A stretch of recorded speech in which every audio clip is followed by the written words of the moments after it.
کسی بھی وقت 2 رکعت نماز نفل پڑھے حاجت کے، کسی بھی وقت جو آپ کو فرصت کا، تنہائی کا، توجہ کا، دھیان کا وقت ہو، 2 رکعت نماز نفل پڑھے حاجت کے۔ اور حاجت کے 2 رکعت نماز نفل پڑھ کے نا جب سورت فاتحہ پڑھے تو جہاں ہم نے کوئی سورت ملانی ہے کوئی، تو اس کی جگہ یہ دعا پڑھیں، کیونکہ یہ قرآنی دعا ہے۔ ربنا آتنا فی الدنیا حسنۃ وفی الآخرۃ حسنۃ وقنا عذاب النار۔ یہ جو عذاب النار ہے نا، اس عذاب النار یہ دنیا اور آخرت کے عذاب ہیں، قرض کا عذاب، مرض کا عذاب، ہاں مجبوریوں کا عذاب، تنہائیوں کا عذاب، کسی نشے علت کا عذاب، کسی ذلت کا عذاب، بیٹیوں کی پریشانیاں، طلاقیں، بیماریاں، دکھ، جھگڑے، نفرتیں، ناکامیاں، پریشانی، اس سارے عذاب عذاب عذاب عذاب، یہ سب عذاب ہیں جو انسان کو زندگی میں جیتے جی پریشانیوں میں مبتلا کر دیتے ہیں۔ تو کہنے لگے آپ نے مجھے بتایا تھا، میں نے آپ کے درس میں سنا تھا، تو میں نے ایک عزم کیا، میں نے اللہ سے دنیا بھی بہترین لینی ہے اور آخرت بھی بہترین لینی ہے۔ جب اللہ نے خود کہہ دیا یہ پڑھو میں دے دوں گا، تو اللہ سچا، اللہ کا وعدہ سچا، میں اللہ کے سچے وعدے سے، اللہ کے خزانوں سے یہ چیزیں لوں گا۔ اور کہا کہ میں نے بس یہ فیصلہ کر لیا، اور میں نے اس کو 2 نفل میں نے پڑھے، اور ہمیشہ 2 رکعت نماز نفل حاجت کی نیت، سورت فاتحہ کے بعد یہ دعا پڑھنی ہے، ربنا آتنا فی الدنیا حسنۃ وفی الآخرۃ حسنۃ وقنا عذاب، گڑ گڑا کے 1 دفعہ، 5 دفعہ، 7 دفعہ، 11 دفعہ، 30 دفعہ، 40 دفعہ، 70 دفعہ، 100 دفعہ، 9 دفعہ، بس اس کو پڑھنا ہے، گڑ گڑا کے پڑھتے رہنا ہے، پڑھتے رہنا ہے، پڑھتے رہنا ہے، اور یقین کے ساتھ اور درد کے ساتھ اور دھیان کے ساتھ۔ اور کہا پھر رکوع، پھر دوسری رکعت میں بھی ایسی سورت فاتحہ کے بعد جب کہیں سورت ملانی ہے تو یہی دعا پڑھنی ہے۔ کہنے لگے کہ میں نے یہ عمل کرنا شروع کر دیا، بس یہ عمل کرتا رہا کرتا رہا کرتا رہا، اور کہا کہ میں نے کوئی 2.5 پونے 3 سال غالباً یہی بتایا، میں یہ عمل کرتا رہا اور پڑھتا رہا، کوئی دن میں نے ناغہ نہیں کیا، جتنا تھکا ہوا ہوتا تھا، اور ہر دفعہ میں نے اس کو اس انداز سے پڑھا اور اس درد سے پڑھا جیسے آج میں پہلی دفعہ پڑھ رہا ہوں۔ کیونکہ بعض اوقات نا انسان ایک دن تو توجہ سے پڑھتا ہے، دوسرے دن دھیان سے پڑھتا ہے، چوتھے دن اور کچھ دنوں کے بعد وہ توجہ دھیان اس کا ختم ہو جاتا ہے، اور وہ توجہ دھیان جب ختم ہو گیا تو اللہ کے ہاں اس عمل کی کوئی حیثیت نہیں ہے۔ توجہ، یہ دیکھیں نا، توجہ ہے وجہ سے، وجہ کہتے ہیں چہرے کو، توجہ فرمائیے، میں کہوں گا آپ سارے ادھر ادھر دیکھ رہے ہوں اور میری بات سن بھی رہے ہوں تو میں آپ کو کہوں گا میری بات نہیں سن رہے، میں جی آپ توجہ فرمائیں، توجہ کہتے ہیں وجہ کہتے ہیں عربی میں چہرے، یہ چہرہ میری طرف لے آئیں، اسے کہتے ہیں توجہ۔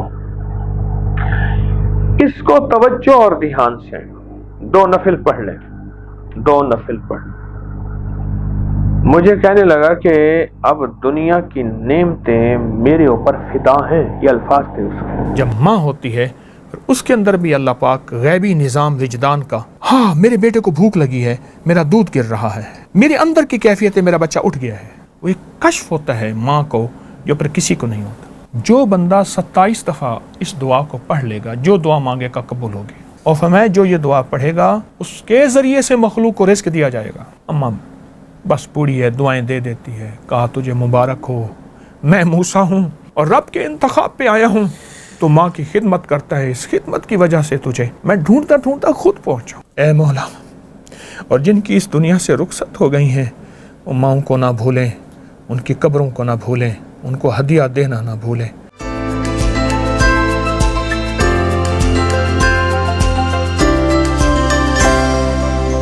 صاحب یہ جو میری جو اگر یادداشت میں ہے تو وہ پھر میں نے امی کے جو یعنی پوتے اور نواسے ان کو بھی اسی ترتیب میں وہ دیکھا کہ اللہ والی کر خوشحالی تو یوں ہی دیتا ہے تو یوں ہی پالی، یہ جو تھپکی ہے جس کا بھی آپ نے بھی ذکر کیا، اب یہ ہاتھ تو وہ ہوتے ہیں، لیکن یہ تھپکی دینا جو ہے یہ کیا کر دیتی ہے تھپکی؟ جو روٹی بیلنے کی پکی ہوگی وہ دلوں کو توڑ دے گی، جو روٹی ہاتھوں کی پکی ہوگی وہ دلوں کو ایسے جوڑ دے گی۔ اللہ اکبر، بیلنے کی آپ کہہ رہے ہیں وہ توڑے گی، جو یہ ہوگی یہ جوڑے گی۔ ہاتھوں کا دو اثر ہے، دو ہاتھ آپس میں ہیں۔ اوہو، اسی طرح جو مشین کی تھپکی ہے کہ مشین مساج والی ہے، جو ہاتھوں کی تھپکی ہے اس میں 7 توجہات بھی شامل ہو رہی ہیں، کیفیات بھی شامل ہو رہی ہیں، وجد اور وجدان بھی شامل ہو رہا ہے، درد اور ہمدردی بھی شامل ہے۔ وہ توجہات، یہ دیکھیں آپ نیشنل جیوگرافی کو اٹھائیں، کونجے میرے ہاں حویلی میں ہیں، کونجے ٹھنڈی جگہ رہتی ہیں، ان کا مزاج ہے، لیکن گرم جگہ جا کے انڈے دے آتی ہیں، سائبیریا، وہ سارا ادھر آنا جو یہی جی، اچھا انڈے دے کے پھر واپس چلی جاتی ہیں، وہیں توجہات سے انڈوں کو سینچتی ہیں، اور جس انڈے سے توجہ ختم ہو جائے وہ خراب ہو جاتا ہے، جس انڈے پہ پوری توجہ رہے، ایک وقت سے مدت کے بعد بچہ نکلتا ہے اور اڑ کے پھر اماں کے پاس پہنچ جاتا ہے۔ یہ توجہات ماں کی ہیں۔ پرندے کو تو توجہات مل جاتی ہیں، ماں ہوتی ہے۔ یہ انڈوں کی، اور جب آپ نے ابھی مرغی یہ سب بات کی تو وہ تو اگر اس کو جب حفاظت کرنی ہو اپنے چوچوں کی، وہ تو پھر کچھ نہیں دیکھتی۔ کہنے لگے کہ مرغی جب 21 دن کا چلا کرتی ہے انڈوں پہ تو اسے 3 چیزیں ملتی ہیں۔ ایک ٹیم ملتی ہے چوزوں کی، دوسری جرت ملتی ہے، بلی پہ جھپٹتی ہے، اس سے پہلے ڈرتی ہے، پھر جھپٹتی، ہاں، اور تیسری کھوج ملتا ہے، وہ ایسے کر کے خوراک لیتی ہے اور بچوں کو پکارتی ہے۔ تو اسی طرح ماں جب ماں ہوتی ہے، اس کے اندر بھی اللہ پاک غیبی نظام وجدان کا، ہاں میرے بیٹے کو بھوک لگی ہے، میرا دودھ گر رہا ہے، میرے اندر کی کیفیت ہے، میرا بچہ اٹھ گیا ہے، وہ ایک کشف ہوتا ہے ماں کو جو پر کسی کو نہیں ہوتا۔ میری امی جی اللہ بخشے کہتی تھی کہ وہ ماں 7 پردوں میں دیکھ لیتی ہے، ہاں سچ ہے، 7 پردوں میں دیکھ، کچھ چھپا نہیں ہوتا، چھپا نہیں، اور اللہ بھی کج لیتا ہے، ماں بھی کج لیتی ہے، پردے دیتی۔ پر وہ ستاروں لگیوں۔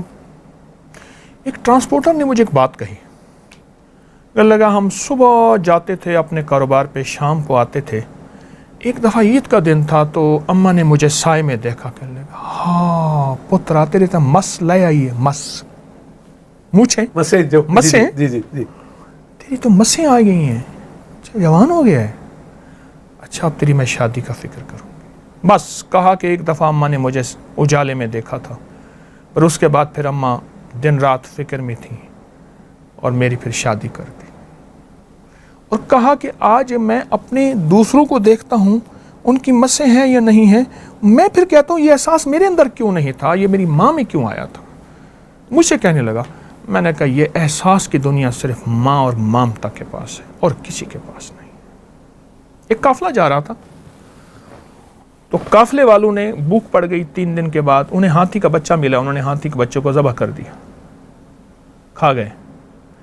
ایک نے کہا تھا میری ماں نے نصیحت کی ہے، بیٹا قافلے میں اگر زندگی میں کبھی تجھے بھوک پڑ جائے اور ہاتھی کا وہ گوشت نہ کھانا، میری اماں نے نصیحت کی تھی، مر جاؤں گا اماں کا نصیحت کو نہیں چھوڑوں گا۔ کھا کے سو گئے، اتنی پریشان اپنے بچے کو تلاش کرتے کرتے سونگتی آئی نا، تو اس نے سب کو سونگا اور سونگ کے اپنی سونڈ میں مروڑتی گئی سب کو، جب اس پہ آئی تو اس کو سونڈ پہ اٹھا کے اوپر بٹھا دیا اور اس کو اس کی اس منزل پہ پہنچایا جہاں یہ جانا چاہتا تھا۔ اماں نے فرمایا تھا بیٹا، اماں کو وجد کہاں سے آیا تھا، اماں کو کشف کہاں سے آیا تھا؟ انٹیوشن کہتے ہیں آپ یا؟ تو اماں نے فرمایا بیٹا اگر کبھی فاقہ بھوک ہو ہاتھی کا گوشت نہ کھانا۔ صاحب آپ چونکہ موجود ہیں تو مجھے یہ خیال آیا کہ ہم اس سے پہلے کی اجازت لیں تو کتنا ہی اچھا ہو کہ جن کے والدین یا اس دنیا سے رخصت ہو گئی جو موجود ہیں، ہم دعائی کر لیں ان کے لیے، اور آپ بلکہ یہ بھی دعا سے پہلے بھی پوچھوں گا کہ آپ اللہ تعالیٰ سے سب سے زیادہ کیا دعا کرتے ہیں اپنی اماں کے لیے؟ میں ایک دعا سناتا ہوں، فرمایا حدیث میں آتا ہے، اب آپ سن کے حیران ہوں گے، جو بندہ 27 دفعہ اس دعا کو پڑھ لے گا، جو دعا مانگے گا قبول ہوگی.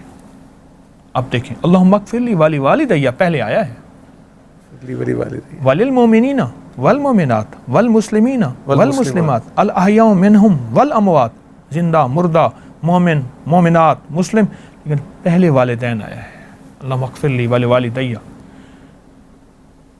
اور حدیث میں یہاں تک آیا ہے کہ جو یہ دعا پڑھے گا، اور پھر ربنا اغفر لی ولی والدی آپ ہر نماز میں بھی ہر وہ نماز سلسلہ میں پڑھتے بالکل ہیں. ٹھیک. اور فرمایا جو یہ دعا پڑھے گا اس کے ذریعے سے مخلوق کو رزق دیا جائے گا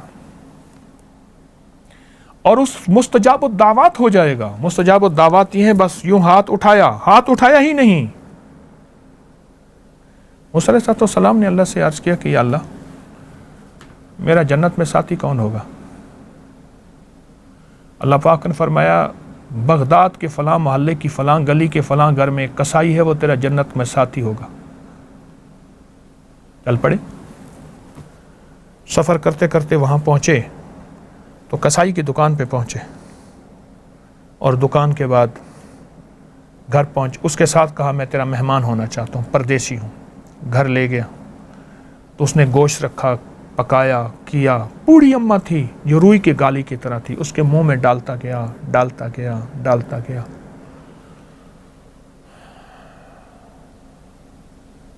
اماں کو کھلا کے پھر بچوں کو کھلایا، خود کھایا. اماں نے منہ سے کچھ بولا تو موسیٰ نے فرمایا یہ کیا کہتی؟ کہہ رہے اماں بوڑھی ہے، کہتی ہے ہر وقت تجھے اللہ جنت میں موسیٰ کا ساتھی بنائے. موسیٰ کہاں، میں کہاں؟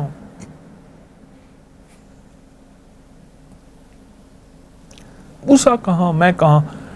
اماں بس بوڑھی ہے، دعائیں دے دیتی ہے. کہا تجھے مبارک ہو، میں موسیٰ ہوں اور رب کے انتخاب پہ آیا ہوں، تو ماں کی خدمت کرتا ہے، اس خدمت کی وجہ سے تجھے میں ڈھونڈتا خود پہنچا. تو یہ جو اللہم اغفر لی ولی والدیہ والی دعا ہے، اگر اس دعا کو پڑھا جائے اور والدین اور مومنین مومنات سب کا تصور ہو، اور جیسے آپ نے فرمایا رب اغفر لی ولی والدیہ، ہر نماز کے بعد یہ نماز مکمل ہی آپ یہ دیکھیں نا، یہ نماز کے بعد اتحیات میں کیوں ہے؟ اس کی وجہ ہے کہ اتحیات نماز کی تکمیل ہے اور یہ اس کی سٹیمپ ہے، مکمل اور تصدیق. اللہ اکبر، یہ اس کی مہر ہے. میں بس آپ سے دعا کے لیے گزارش کروں گا. اور میں نے ماجی محترمہ بانو قدسیہ سے یہ سنا، انہوں نے کہا بس بڑے ہونے کا ایک یہ نقصان ہے کہ ماں بھی گود سے اتار دیتی، یہ چھوٹے ہونے کی بڑی لاڈی ہے. اور یہ دعا فرما دیجیے. بسم اللہ. اللہم صلی علی محمد عبدک و رسولک وصلی علی المؤمنین والمؤمنات والمسلمین والمسلمات یا اول الاولین و یا آخر الآخرین یا ذی القوۃ المتین یا راحم المساکین یا ارحم الراحمین یا اکرم الاکرمین یا اجود الاجودین یا ذی الجلال والاکرام. اللہم اغفر لی وارحمنی وعافنی. اللہم اغفر لی ولی والدیہ وللمؤمنین والمؤمنات والمسلمین والمسلمات الاحیاء منہم والاموات انک مجیب الدعوات نستغفرک ونتوب الیک. پروردگار عالم، جس طرح ہم یہاں جمع ہیں ایسے جنت میں جمع کر دے، خاتمہ ایمان پہ کر دے. آمین. اور جن کی مائیں ہیں ان کی آنکھوں میں محبت دے دے، الفت دے دے، ان کے بولوں میں نرمی اے مولا. اور جن کی اس دنیا سے رخصت ہو گئی ہیں وہ ماؤں کو نہ بھولیں، ان کی قبروں کو نہ بھولیں، ان کو ہدیہ دینا نہ بھولیں. اللہ وہ گھڑی کیسی ہوگی جب موسیٰ علیہ السلام، جس کو قرآن میں موسیٰ فرمایا اور ان کا نام یو خابس، اے اللہ وہ اپنی ماں کو کیسے محبت دیتے ہوں گے. موسیٰ، یا اللہ ہمیں بھی ماؤں کو دعائیں عطا فرما اور دعاؤں سے دور نہ فرما، وفاؤں سے دور نہ فرما، کیفیات سے دور نہ فرما. میرے آقا حج پہ تشریف لا رہے تھے، اماں کا مزار آیا، اب ہمیں سارا لشکر وہیں رہ گیا اور میرے آقا کی 60 سال کے قریب عمر تھی.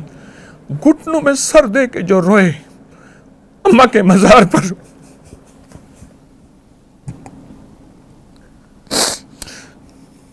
سارا لشکر رات وہیں گزاری. 6-7 سال کے تھے.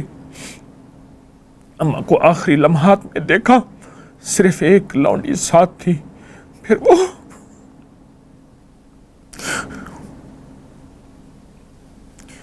اماں کو تدفین کیسے ہوئی ہوگی؟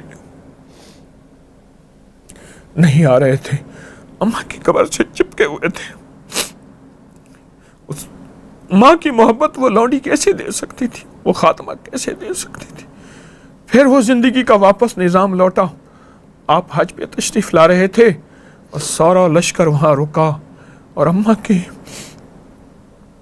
کے مزار پہ بیٹھ کے میرے آقا اپنے گھٹنوں میں سر دے کے گھنٹوں روئے تھے. اس ایک رونے کا ایک آنسو کا قطرہ، اس کی برکت، اس کا کائنات کا نظام وہ ہمیں عطا فرما دے. اس قطرے کی خیریں ہمیں عطا فرما دے، اس قطرے کی برکتیں عطا فرما دے. جو اماں کا درد، جو اماں کا غم میرے آقا کملی والے کے اندر تھا، اس کا ذرہ عطا فرما دے، اس کا ادب عطا فرما دے. تو شہنشاہ کریم ہے، گستاخوں میں ہمیں نام نہ لکھ، ادب والوں میں عطا فرما. قیامت کے دن ماں گریبان سے نہ پکڑے، بلکہ اگر ماں جنتی ہو تو سفارشی بن جائے. مولا تو حاجی کی سفارش، تو حافظ کی سفارش، تو زندگی میں ماں باپ کی سفارشیں بھی ہوں گی اور آپ کی سفارشیں بھی ہوں گی. ہمیں ماں باپ کی سفارشیں عطا فرما. ان کے وفاداروں میں، ان کے فرما برداروں میں اور ان کے دیدار کرنے والوں میں ہمارا شامل نام فرما. ہمیں گستاخوں میں، بے ادبوں میں نہ مولا اگر ہیں تو آج توبہ کرتے ہیں، آج معافی مانگتے ہیں، ساری امت کے سامنے معافی مانگتے ہیں. فرشتوں گواہ ہو جاؤ، ہم نے معافی مانگ لی، اماں کی فرما برداری کریں گے اور اماں کی جو کوتاہیاں ہوئی ہیں اس کا ازالہ کریں گے. اور موت کے بعد احادیث میں آتا ہے اس کا ازالہ، ان کے لیے صدقات، خیرات اور ان کے دوستوں کے ساتھ اچھا سلوک اور رشتہ داروں کے ساتھ اچھا سلوک، ان کے رشتہ داروں کے ساتھ اچھا سلوک. معاف بھی کر دے، قبول بھی کر دے، بن مانگے عطا فرما. در در کا بھکاری نہ بنا، اپنے در کا منگتا بنا، اپنے در کا بھکاری بنا. وصلی اللہ علی النبی الکریم وعلی آلہ وصحبہ وازواجہ وبناتہ واہل بیتہ واطرتہ واہل بیتہ واطرتہ واہل بیتہ واطرتہ اجمعین آمین برحمتک یا ارحم الراحمین. جزاکم اللہ بالخیر. اللہ آپ کو سلامت رکھے اور اپنی امان میں رکھے اور نظر بد سے محفوظ رکھے. آمین. اس خاتین حضرات اللہ تعالیٰ آپ کو آسانیاں عطا کرے اور آسانیاں تقسیم کرنے کا شرف عطا کرے. ماما ٹھنڈیاں چھاواں. اجازت دیجیے. السلام علیکم.